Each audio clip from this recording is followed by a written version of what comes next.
प्रश्नावली 3 का 5वां प्रश्न। 5वां का पहला हमने सॉल्व कर लिया था। यदि दो बहुभुज सर्वांग सम है तो वे समरूपी होंगे। दूसरा दिया हुआ स्टेटमेंट, यदि दो बहुभुज समरूप है तो ज़रूरी नहीं कि वे सर्वांग सम भी हो। ये स्टेटमेंट को हमें प्रूव करना है ना। यदि दो बहुभुज समरूप है तो ज़रूरी नहीं कि वे सर्वांग सम भी हो। 5वां, यदि दो बहुभुज समरूप है, बहुभुज मतलब कोई भी आकृति है ना, जिनकी एक से अधिक भुजाएं हैं, कोई भी आकृति हो, चाहे वो त्रिकोण हो, आयत हो, त्रिभुज हो, वर्ग हो, कोई भी बहुभुज है ना। यदि दो बहुभुज समरूप है तो जरूरी नहीं कि ये सर्वांग सम हो। तो जरूरी नहीं कि वे सर्वांग सम हो। ये हमारा स्टेटमेंट, इसको हमें प्रूव करना है। दो बहुभुज बना लेते हैं आपस में जो समरूप है। बोला है कि यदि दो बहुभुज समरूप है, बहुभुज में कोई भी आकृति, हम यहाँ पे त्रिभुज ले लेते हैं, दो त्रिभुज ले लिए है ना। प्रूव करना है कि यदि दो बहुभुज त्रिभुज ए बी सी और पी क्यू आर है ना, तो बहुभुज हमने यहाँ पे त्रिभुज लिया है। त्रिभुज ए बी सी समरूप है त्रिभुज पी क्यू आर के। ये दोनों त्रिभुज आपस में समरूप है, तो लेकिन ये ज़रूरी नहीं कि ये अगर समरूप है तो सर्वांग सम भी होंगे। ठीक है, समरूप है तो समरूप का क्या होता है, आकृति बड़े छोटे भी हो सकते हैं। तो ये वाला त्रिभुज हम बड़ा ले लेते हैं, एक त्रिभुज है ना। सर्वांग सम होता है तो उसमें सभी भुजाओं का माप भी, संगत भुजाओं का माप भी बराबर होता है। लेकिन समरूप में ये जरूरी नहीं है। समरूप में क्या होता है, उनकी संगत भुजाओं का अनुपात बराबर होता है ना। दो आकृतियों के या दो बहुभुजों के संगत भुजाओं का अनुपात बराबर होता है। एक त्रिभुज है ABC और PQR आपस में समरूप है तो जरूरी नहीं कि वे सर्वांग सम भी हो। हमें क्या लाना है कि त्रिभुज ABC सर्वांग सम नहीं है त्रिभुज PQR के। ये दिया है गिवन, और हमें ये लाना है ना। प्रूव डैट, इससे लाना है, ये प्रूव करना है। ठीक, तो जब ये दोनों त्रिभुज आपस में समरूप है तो क्या निकलता है इससे कंक्लूजन, कि संगत भुजाओं का अनुपात बराबर होगा जब समरूप है तो।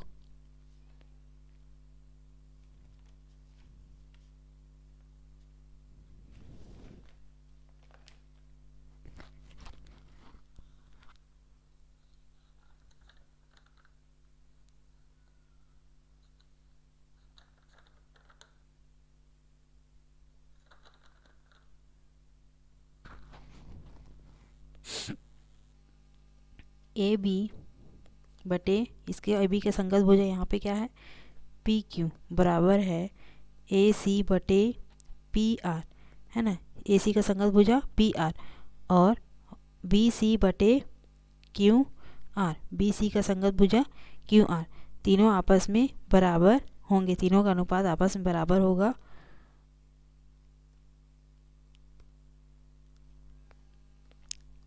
कहाँ से,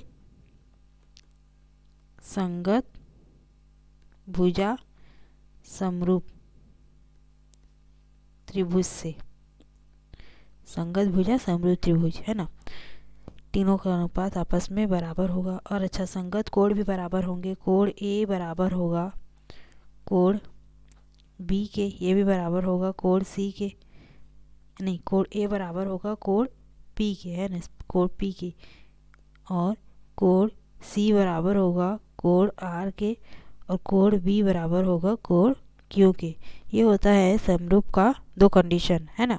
जब आपस में समरूप है तो उनकी संगत भुजाओं का अनुपात बराबर होगा और संगत कोण बराबर होंगे। लेकिन ये जरूरी नहीं कि ये त्रिभुज ABC और PQR सर्वांग सम भी हो। सर्वांग सम के लिए क्या कंडीशन होता है?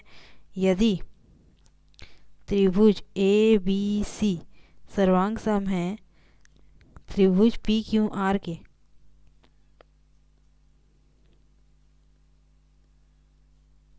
है ना, तो क्या कंडीशन निकलता है कि AB बराबर होगा PQ के।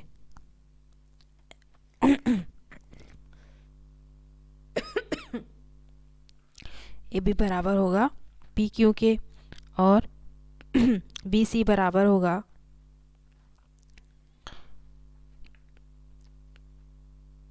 QR के और AC बराबर होगा PR के। ये 3 कंडीशन यहाँ पे निकल के आते हैं अगर सर्वांग सम है तो।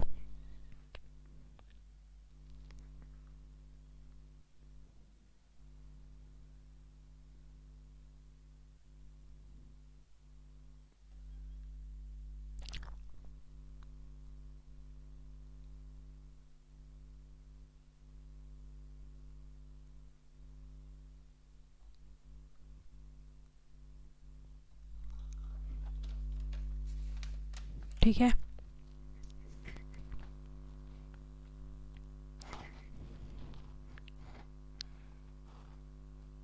और PQ बराबर है BC बराबर है QR के और AC बराबर है PR के अगर सर्वांग सम होता है तो। लेकिन यहाँ पे हमें देखने से ही पता चल रहा है, और अगर ये समरूप है, दोनों त्रिभुज आपस में समरूप है, तो इसकी संगत भुजाओं का अनुपात बराबर होता है। लेकिन यहाँ पे भुजाएं बराबर दिख रही है क्या? नहीं, यहाँ पे AB बराबर नहीं है PQ के, है ना। ये जो कंडीशन है वो सिर्फ तब वैलिड होगा, तब माना जाएगा जब दोनों त्रिभुज आपस में सर्वांग सम होंगे और AB का मान PQ के बराबर होगा। लेकिन यहाँ पे ऐसा है क्या? यहाँ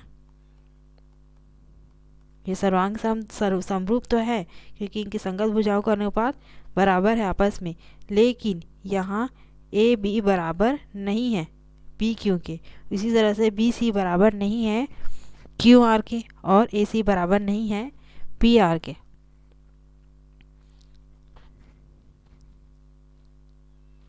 क्योंकि इसके जो भुजाएं है उसको आपस में बराबर होना चाहिए, लेकिन यहाँ पे बराबर नहीं है ना। अगर समरूप है, अगर संगत भुजा जब बराबर रहेगी तभी हम कह सकते हैं कि ये समरूप के साथ साथ सर्वांग सम भी है। लेकिन दोनों आपस में जब समरूप है तो ज़रूरी नहीं कि ये दोनों सर्वांग सम भी हो। दो आकृति जो है यहाँ पे, दो बहुभुज, वो सर्वांग सम भी हो। समरूप के लिए क्या कंडीशन होता है कि संगत भुजा बराबर हो, संगत कोण बराबर होना चाहिए और संगत भुजाओं के अनुपात बराबर होना चाहिए। लेकिन यहाँ पे दोनों त्रिभुजों में संगत भुजा तो बराबर नहीं है। BC बराबर नहीं है QR के और AC बराबर नहीं है PR के। ठीक है, इसका जो भी मान होगा उससे अधिक ही होगा QR का मान, है ना। अतः हम कह सकते हैं कि दोनों आकृति त्रिभुज ABC और त्रिभुज PQR सर्वांग सम नहीं है। त्रिभुज ABC और त्रिभुज PQR सर्वांग सम नहीं है। ठीक है, कोण तो खैर बराबर होता है सर्वांग सम में भी और समरूप में भी, संगत कोण आपस में बराबर होते हैं, लेकिन सर्वांग सम में संगत भुजाएं भी बराबर होती है और यहाँ पे ऐसा है क्या? नहीं है। इसीलिए ये दोनों आकृति आपस में समरूप नहीं, सर्वांग सम नहीं होंगे। Hence proved. यहाँ पे एक लाइन लिख सकते हैं हम, अतः त्रिभुज ABC सर्वांग सम नहीं है त्रिभुज PQR के, है ना। ये भी हमारा आंसर है। नेक्स्ट देखते हैं, इसके बाद तीसरा क्वेश्चन क्या दिया हुआ है, पांचवा का तीसरा। ऐसे ही 3 और कथन सोचकर लिखें। पांचवा का तीसरा इसी प्रकार से देखो, यहाँ पे जो स्टेटमेंट पूछा है वो बहुभुजों के लिए है। बहुभुज किस कई प्रकार के हो सकते हैं। कोई भी आकृति जो एक से अधिक भुजाओं से बनी हो और बंद आकृति हो, उन्हें हम बहुभुज कहते हैं ना। त्रिभुज हो गया, चतुर्भुज हो गया, ये सब क्या है? बहुभुज। तो बहुभुज से हम तीन से अधिक भी स्टेटमेंट यहाँ पे निकाल सकते हैं ना। तो ऐसे ही तीन कथन सोचकर यहाँ पे हमें लिखना है। पहला कथन लिख लेते हैं, तीसरा का पहला एक कथन लिख लेते हैं क्या कि जब दो त्रिभुज आपस में सर्वांग सम है तो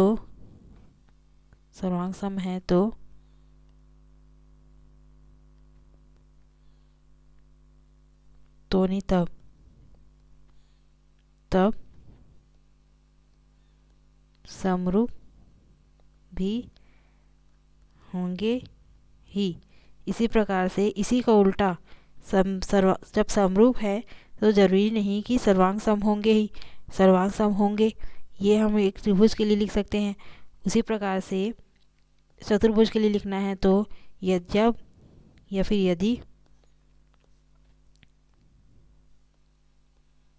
यदि दो चतुर्भुज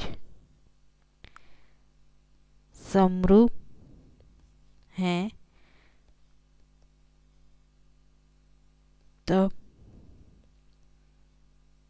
जरूरी नहीं कि वे सर्वांग सम भी हों। ये नेक्स्ट स्टेटमेंट हो गया। इसी प्रकार से चतुर्भुज के लिए हो गया, त्रिभुज के लिए हो गया यदि दो समबाहु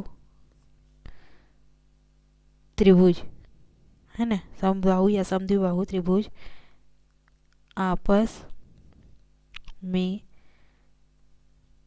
समरूप है तो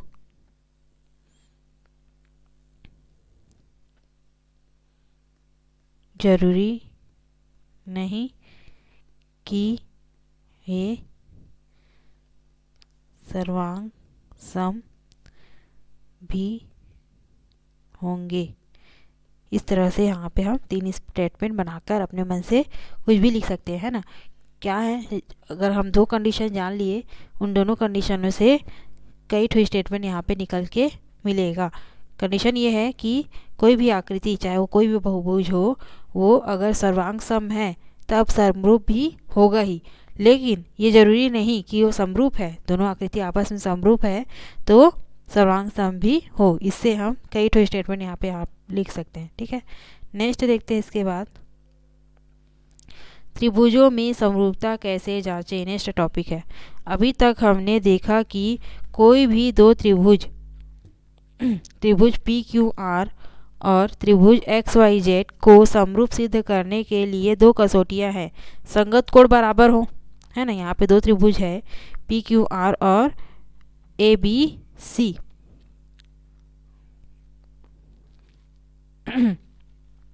सॉरी, पी क्यू आर और एक्स वाई जेड, जहाँ पे संगत कोण बराबर, मतलब कोण P बराबर है कोण X के, कोण Q बराबर है कोण Y के, और कोण R बराबर है कोण Z के। ठीक, कोण R बराबर है कोण Z के। संगत भुजाओं का अनुपात समान हो। अगर समरूप है, दोनों त्रिभुज आपस में समरूप है तो संगत भुजा मतलब कि पी क्यू बटे एक्स वाई बराबर है क्यू आर बटे वाई जेड बराबर है आर पी बटे जेड एक्स, है ना। तब त्रिभुज पी क्यू आर समरूप होगा त्रिभुज एक्स वाई जेड के। इनमें से कोई भी एक पूरी होने पर हम कह सकते हैं कि दोनों त्रिभुज समरूप हैं। हम कह सकते हैं कि दोनों त्रिभुज आपस में समरूप है। जैसे कि अगर हमें तीनों संगत कोण भी अगर बराबर मिल गया तो हम कह सकते हैं कि दोनों त्रिभुज आपस में समरूप है। या फिर संगत भुजाओं का अनुपात अगर हमें बराबर मिल गया तो हम कह सकते हैं कि दोनों त्रिभुज आपस में समरूप है। दोनों में से कोई भी एक अगर क्वालिटी अगर मिल जाती है दो त्रिभुजों के बीच में या दो बहुभुजों के बीच में तो हम कह सकते हैं दोनों बहुभुज आपस में समरूप हैं। अब कोण समरूपता ए एंगल एंगल एंगल है ना, एंगल समरूपता कसौटी कैसे जांची जाती है। यदि दो त्रिभुजों में संगत कोण बराबर हो तो उनकी संगत भुजाएं एक ही अनुपात में समानुपाती होती हैं। अगर दो त्रिभुज में संगत कोण बराबर हो जाए, जैसे कि हमने अभी भी पढ़ा कि संगत कोण अगर बराबर हो गया तो उनकी संगत भुजाएं एक ही अनुपात में समानुपातिक ऑटोमेटिक हो जाती हैं और इसलिए ये त्रिभुज समरूप हो जाते हैं। इस कसौटी को दो त्रिभुजों की समरूपता की कोण समरूपता कसौटी कहा जाता है। कोण समरूपता कसौटी कहा जाता है। ठीक है, आइए देखें कि इन कसौटियों को पूरा करने के लिए न्यूनतम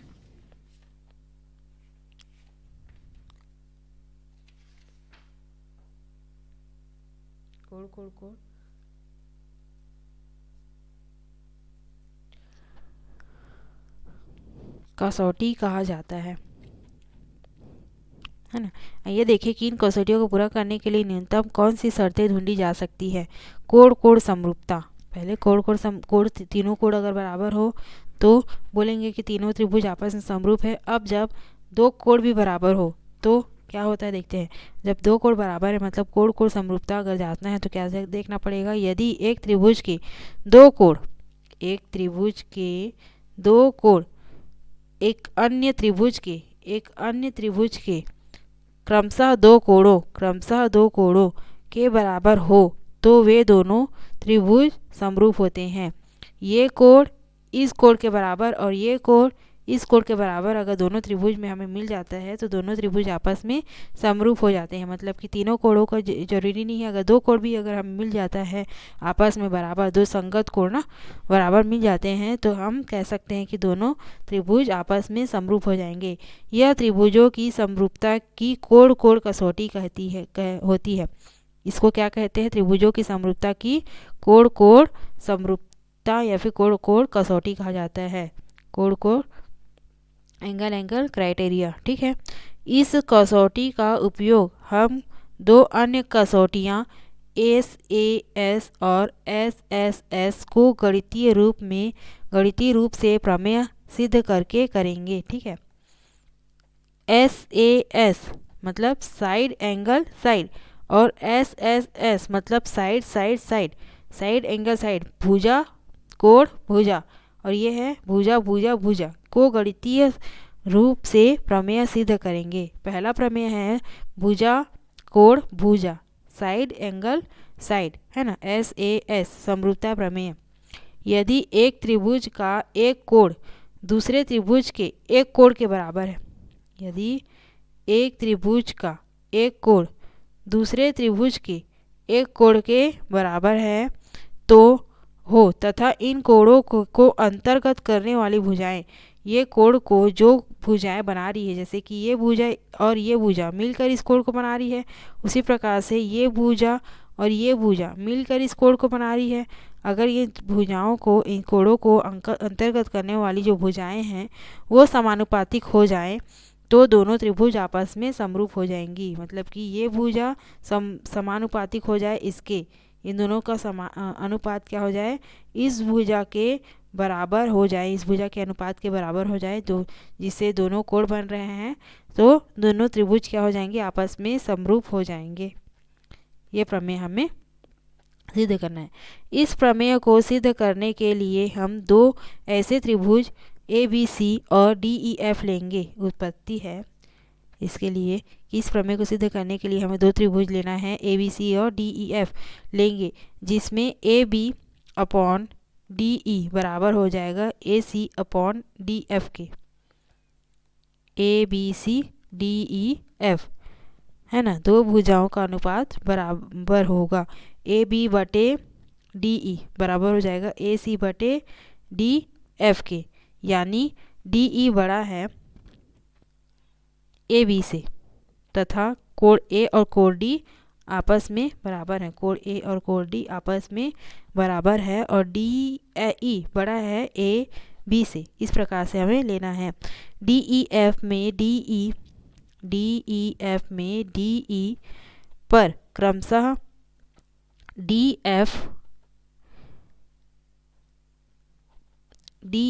तथा DF पर क्रमशः दो बिंदु लेना है P और Q। इस प्रकार लेना है कि DP और DP बराबर हो जाए AB के, मतलब इसका जो लेंथ है उतना ही लेंथ होना चाहिए DP का, और DQ बराबर हो जाए AC के। ये DQ का जो लेंथ है वो AC के लेंथ के बराबर हो जाए। अब P से Q को मिलाइए। P से अगर हम Q को मिलाते हैं तो हमें एक और चीज़ देखता है कि PQ समांतर हो जाएगा EF के, है ना। अगर दोनों समांतर हो गए तो संगत भुजाओं का अनुपात क्या हो जाएगा, बराबर हो जाएगा। कहाँ से? आधारभूतिक समानुपातिक प्रमेय से। ठीक है, P से Q को अगर हम मिलाते हैं तो हमें मिलता है कि PQ समांतर हो जाएगा EF के, है ना। DP बटे PE बराबर हो जाएगा DQ बटे DF के। DE बटे DP बटे DE बराबर हो जाएगा DQ बटे DEF के, है ना। चूँकि AB बटे DE बराबर है AC बटे DF के, इसीलिए ये वाला कंडीशन निकला। ठीक है, PQ और समांतर हो जाएगा EF के आधारभूतिक समानुपातिक प्रमेय से। अतः जब दोनों समांतर हो जाएंगे तो कोण E बराबर हो जाएगा कोण P के। क्यों होगा?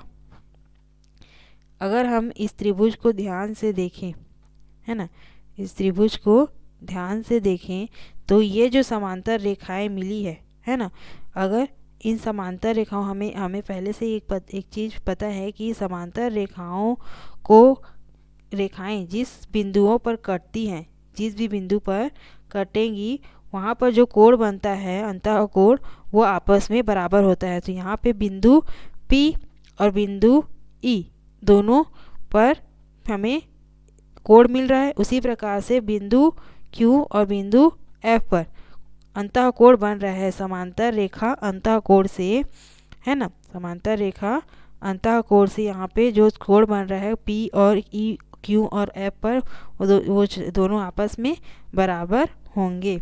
अतः दो कोण बराबर हो गए दोनों त्रिभुज में। त्रिभुज कौन कौन सा है? DEF और DPQ में, है ना। दो त्रिभुज है, दोनों में एक P और E, Q और F दोनों आपस में बराबर हो गए।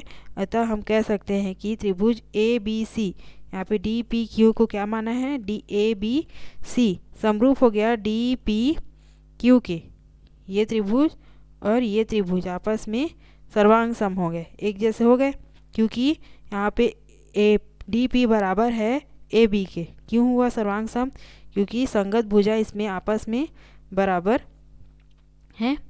AB की जितनी लेंथ थी उतना ही हमने DP लिया था, और AC की जितनी लंबाई थी उतना ही हमने DQ लिया था, है ना। तो AB बराबर है DP के, AC बराबर है DQ के, इसलिए और त्रिभुज दो भुजा तो बराबर हो गए, और त्रिभुज BAC बराबर है PDQ के। क्यों? क्योंकि कोण A और कोण D आपस में बराबर हैं। तो एक कोण बराबर हो गया, दो भुजा बराबर हो गए, तो क्या हम कह सकते हैं कि कोण B भी बराबर हो जाएगा कोण E के, और कोण C बराबर हो जाएगा कोण F के, कोण कोण समरूपता से। ठीक है,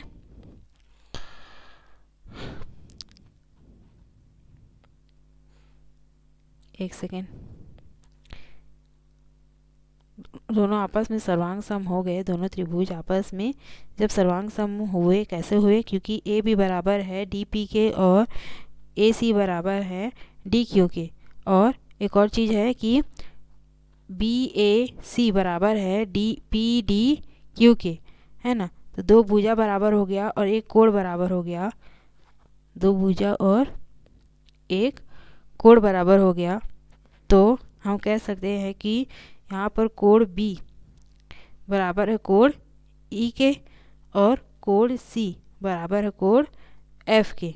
कोण समरूपता के अनुसार त्रिभुज ए बी सी और डी ई एफ समरूप त्रिभुज होंगे, यानी त्रिभुज ए बी सी समरूप होगा डी ई एफ के, क्योंकि यहाँ पे दो कोण बराबर हो गए और दो भुजा भी बराबर हो गए। ठीक है, भुजा कोण भुजा समरूपता सिद्ध हो गया। इसी प्रकार से प्रमेय 6 दिया हुआ है, भुजा भुजा भुजा समरूपता, साइड साइड साइड समरूपता प्रमेय। इसको नेक्स्ट वीडियो में सॉल्व करेंगे।